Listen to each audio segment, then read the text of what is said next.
स्वागत करतोय। आणि आता संजय राऊत यांनी संयुक्त महाराष्ट्राच्या लढ्याची आठवण करून दिली।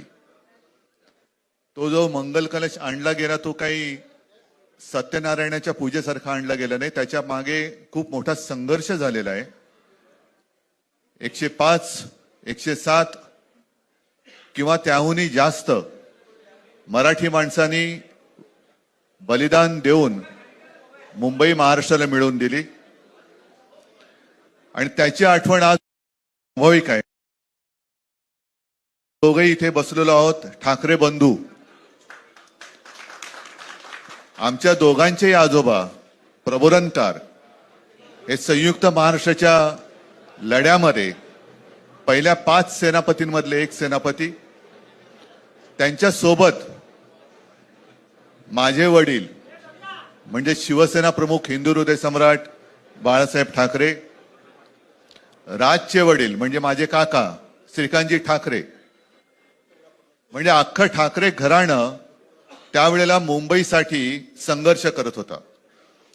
त्याच्यानंतरचा इतिहास मी काही आता तुम्हाला सांगत बसत नाही, पण मुंबई महाराष्ट्राने मिळवल्यानंतर मुंबईमध्येच मराठी माणसाच्या उरावरती उपरे नाचायला लागले आणि त्यावेळेला न्याय हक्कासाठी शिवसेना प्रमुखांना शिवसेनेला जन्म द्यावा लागला।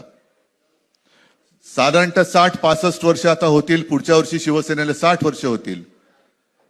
इतकी वर्ष व्यवस्थित गेली आणि आज परत आपण पाहतो आहोत की मुंबईचे लचके, मुंबईच्या चिंधड्या उडवायच्या हे मनसुबे त्यावेळेला ज्यांना मुंबई पाहिजे होती त्यांचेच प्रतिनिधी, जे वरती दोघ जण, वरती म्हणजे इकडे नाही दिल्लीत बसलेले आहेत, त्यांचे मनसुबे आहेत।